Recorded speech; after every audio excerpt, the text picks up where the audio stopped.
Thomas ডুলির অধীনে আজ জাতীয় দলের প্রথম অনুশীলন, অথচ আগের দিন ক্যাম্পের জন্য দল ঘোষণাই করেনি বাফুফে। সমন্বয়ের অভাব কোচ ডুলিকে নিয়ে টিম মিটিংও সম্ভব হয়নি। জানা গেছে দীর্ঘদিন পর দলে ফিরেছেন গোলকিপার জিকো, তবে পারিবারিক কারণে ছুটি নিচ্ছেন ফরওয়ার্ড রাকিব। প্রথমবার জাতীয় দলের ইউরোপ সফর, 5 জুন ফিফা প্রীতি ম্যাচ সান মারিনোর বিপক্ষে।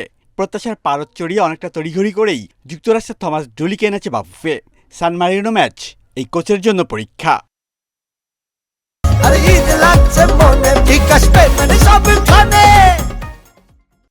রোববার ক্যাম্প শুরুর কথা থাকলেও এখনও প্রাথমিক দলই দেয়নি বাফুফে।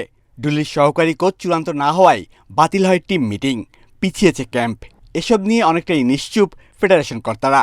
দল ঘোষণা করে দ্রুতই শুরু হবে মাঠের অনুশীলন। আমাদের যে টিমটা আগের ছিল ওই টিমটাকেই পুনরায় কিছু চেঞ্জ করে হয়তো ডাকা হয়েছে।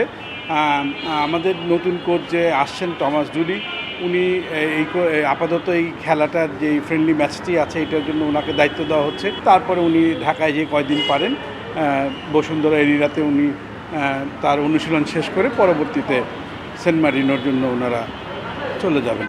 সান মারিনোর বিপক্ষে ডুলি যে পুরো শক্তির দল পাচ্ছে না সেটা নিশ্চিত। সন্তান সম্ভাবা স্ত্রীর পাশে থাকতে আক্রমণভাগের মূল তারকা রাকিব হোসেন থাকছেন ছুটিতে। হাবিয়ার কাবরেরার সময় উপেক্ষিত গোলকিপার জিকো ফিরেছেন জাতীয় দলের ক্যাম্পে।